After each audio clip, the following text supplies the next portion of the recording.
My girlfriend texted from a girl's trip. We need to talk. I think we should see other people. I replied clarity is good. Then I posted my new relationship status and a photo of me handing the keys to our apartment back to the landlord. Her friend started frantically texting me asking why her belongings were on the curb. Update 2. Within an hour the frantic text began. The first was from Chloe, Maya's best friend.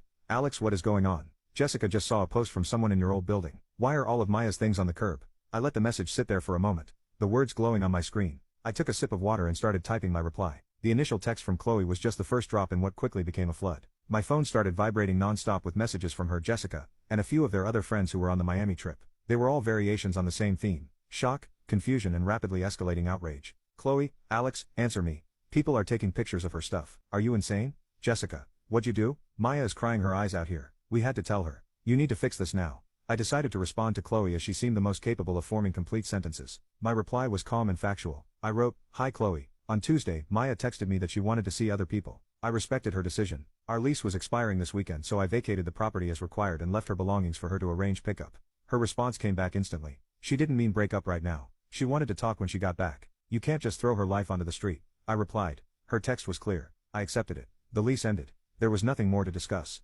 That's when my phone started ringing. It was Maya. I let it go to voicemail. A message popped up immediately. A frantic, tearful rant. She was sobbing, barely coherent, yelling about how I had misunderstood, how I was cruel, how I had betrayed her. Then another call and another. I blocked her number. Of course she immediately started calling from Chloe's phone. I answered, putting it on speaker. Alex, how could you? She screamed. Her voice. My things, my furniture. It's all on the sidewalk. I kept my voice even. Hello Maya. Yes, the lease was up today. You ended our relationship, so I moved out. I didn't end it. I said we should talk. She shrieked. I was supposed to come home. Where am I supposed to go? What am I supposed to do? The entitlement was breathtaking. She genuinely expected me to just sit in our shared apartment for a week, waiting patiently for her to come home from her trip and decide my fate. She thought she could put me on hold. That sounds like a problem you should have considered before you sent that text. Maya, I said, you wanted to see other people. I assume you have a plan for that. There was a choked sound and then Chloe's voice cut in. This is because of Chad, isn't it? You're punishing her because of Chad. Silence. I had no idea who Chad was, but I had a very strong suspicion I was about to find out. I just waited. Chloe, shut up. Maya hissed in the background. Too late.